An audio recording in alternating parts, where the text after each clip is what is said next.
날마다 솟는 샘물과 함께하는 오늘의 큐티 시간입니다. 3월 9일 목요일, 오늘의 말씀은 사무엘상 10장 17절에서 27절 말씀입니다.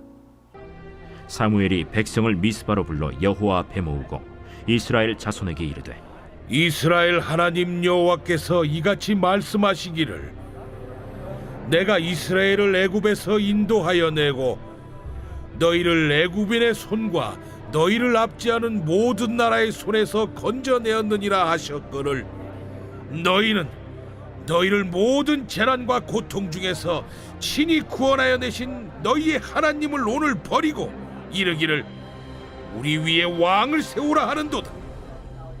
그런즉 이제 너희의 지파대로 1000명씩 여호와 앞에 나오라. 사무엘이 이에 이스라엘 모든 지파를 가까이 오게 하였더니 베냐민 지파가 뽑혔고, 베냐민 지파를 그들의 가족별로 가까이 오게 하였더니 마드리의 가족이 뽑혔고, 그 중에서 기스의 아들 사울이 뽑혔으나 그를 찾아도 찾지 못한지라. 그러므로 그들이 또 여호와께 묻되, 그 사람이 여기 왔나이까? 그가 짐 보따리들 사이에 숨었느니라. 그들이 달려가서 거기서 그를 데려오매 그가 백성 중에 서니 다른 사람보다 어깨 위만큼 컸더라. 사무엘이 모든 백성에게 이르되, 너희는 여호와께서 택하신 자를 보느냐? 모든 백성 중에 짝할 리가 없느니라 하니 모든 백성이 왕의 만세를 외쳐 부르니라.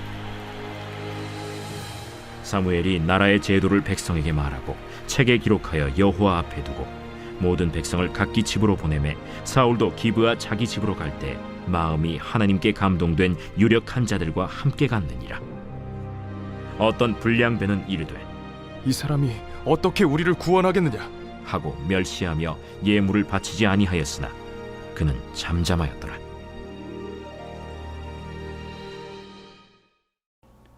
여호와 멜렉, 하나님은 우리 왕이십니다.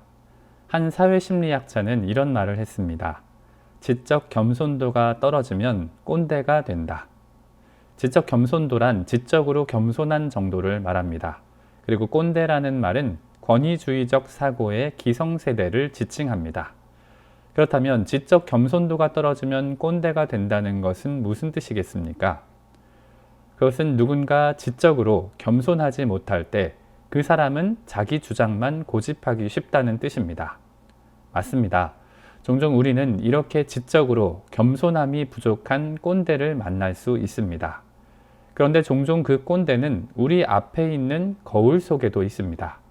저와 여러분도 이런 꼰대가 될 수 있다는 것입니다. 조금 더 남의 의견에 집중하지 않을 때, 조금 더 타인의 말에 무관심할 때, 저도 여러분도 교만하고 무례한 꼰대가 될 수 있다는 것입니다.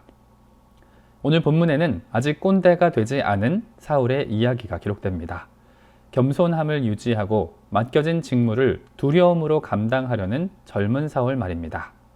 사울은 앞서 9장에서 이스라엘 중 가장 작은 베냐민 지파의 모든 가족 중 가장 미약한 가족이라고 자신을 겸손히 소개했습니다.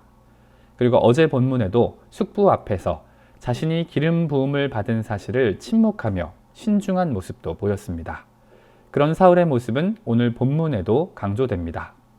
오늘 말씀을 통해 우리도 자신의 지적 겸손도를 점검하길 원합니다. 뻔뻔한 꼰대가 아니라 겸손한 촛대로 세상을 비추며 살아가는 저와 여러분이 되시길 소망합니다. 우리는 하나님께서 이스라엘에 인간 왕을 세워가시는 모습을 살펴보고 있습니다. 하나님께서는 사무엘을 통해 이스라엘에 인간 왕을 허락하셨습니다. 사무엘이 사울을 만나 그의 머리에 기름을 붓게 하신 것입니다. 그리고 본문을 보면 사무엘은 곧장 백성을 미스바로 여호와 앞에 불러 모았습니다. 18절과 19절을 보면 사무엘은 먼저 그들의 판단이 잘못되었다는 것을 다시 강조합니다. 여호와께서 이스라엘의 왕이 되셔서 그들을 인도하여 내고 모든 나라의 손에서 건지셨는데 왜 하나님을 버리고 왕을 세우라 하느냐고 말입니다. 그럼에도 사무엘은 하나님의 명령을 따라 그들을 각 지파대로 1000명씩 여호와 앞에 나와 제비를 뽑게 합니다. 먼저는 모든 지파 가운데 베냐민 지파가 뽑혔습니다. 그리고 베냐민 지파 가운데는 마드리의 가문이 뽑히게 됩니다. 그 중에 다시 제비를 뽑자 기스의 아들 사울이 뽑힙니다. 그런데 제비에는 뽑혔는데 아무리 주변을 둘러보아도 사울의 모습이 보이지 않습니다. 사람들은 이를 이상하게 여기고 다시 사무엘 앞에 나와 묻습니다. 그 사람이 여기 왔나이까? 그러자 여호와께서는 그가 진보다리들 사이에 숨었다고 말씀하십니다. 그들은 달려가서 사울을 데려옵니다. 그리고 보니 그는 다른 사람보다 머리 하나는 더 큰 사람입니다. 게다가 외모를 보니 이스라엘 중에 그보다 더 준수한 자가 없을 만큼 잘생기기도 했습니다. 사람들은 사울의 용모를 보자 절로 감탄할 수밖에 없었을 것입니다. 아, 이 사람이야말로 이스라엘의 왕이 될 만한 상이구나. 때마침 사무엘도 말합니다. 너희는 여호와께서 택하신 자를 보느냐? 모든 백성 중에 이와 비교할 사람이 없느니라. 그러자 어디선가 함성이 들리기 시작합니다. 그리고 그 함성은 점점 크게 무리들 가운데 번져갑니다. 왕 만세! 왕 만세! 이스라엘의 왕 만세! 사무엘은 감동과 흥분으로 가득한 그들을 진정시킵니다. 그리고 그들에게 나라의 제도를 설명합니다. 왕이 할 일이 무엇이고 백성들은 어떻게 왕을 따라야 하는지 말입니다. 이스라엘의 왕은 무엇에 주의해야 하고 율법의 등사본을 평생 어디에 두고 읽어야 하는지 말입니다. 그리고 모든 제도를 설명한 사무엘은 이를 책에도 기록하여 여호와 앞에 두고 백성을 각기 집으로 돌려보냅니다. 그런데 독특한 것은 26절에 사울 역시 기브와 자기 집으로 돌아간다는 것입니다. 우리는 생각할 수 있습니다. 왕이 되었는데 왜 자기 집으로 가지? 왕이 되면 당연히 미스바나 길갈 등 여호와 앞에서 바로 통치를 해야 하는 것 아닌가? 라고 말입니다. 하지만 이는 이미 왕정 제도를 알고 있는 우리 입장에서의 생각입니다. 사울이 집으로 가고 있다고 그의 통치권 자체가 보류된 것은 아닙니다. 당시 사울이 왕이 되긴 했지만 이스라엘은 왕이 통치할 만한 장소나 물질 혹은 어떤 여건도 갖추지 못한 상황이었습니다. 따라서 사울은 자신의 고향 기브아를 중심으로 이스라엘 백성을 통치할 수밖에 없었던 것입니다. 사울이 집으로 돌아가는 장면을 보면 대조되는 두 무리가 등장합니다. 먼저는 마음이 하나님께 감동된 유력한 자들입니다. 저들은 사울과 동행하기 시작합니다. 이스라엘의 기름 부음 받은 자, 즉 메시아와 동행하며 이스라엘을 구원하고자 하는 열심을 성령께서 그들 가운데 부어주셨기 때문입니다. 그런데 또 다른 무리인 불량배도 나옵니다. 저들은 이 사람이 어떻게 우리를 구원하겠느냐고 사울을 멸시하고 어떤 예물도 바치지 않습니다. 액면 그대로 보면 맞는 말 같아 보이긴 합니다. 한 사람이 이스라엘을 구원할 수는 없기 때문입니다. 하지만 성경은 그들을 불량배라고 기록합니다. 그것은 그들이 무가치하고 헛된 말을 하는 사람이라는 것입니다. 그들 말이 틀렸다는 이야기입니다. 왜 그렇습니까?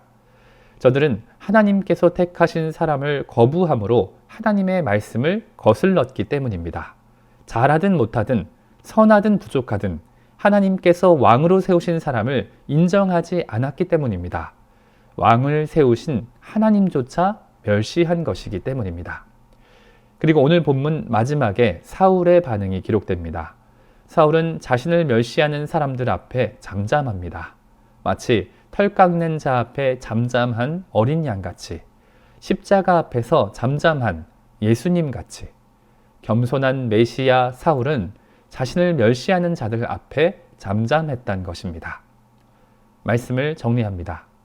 우리는 사무엘상 10장 뒷부분의 말씀을 통하여 사울이 이스라엘 백성 앞에 공식적으로 왕으로 인정되는 모습을 살펴보았습니다. 사울은 왕이 되기까지 계속 겸손한 모습을 보입니다.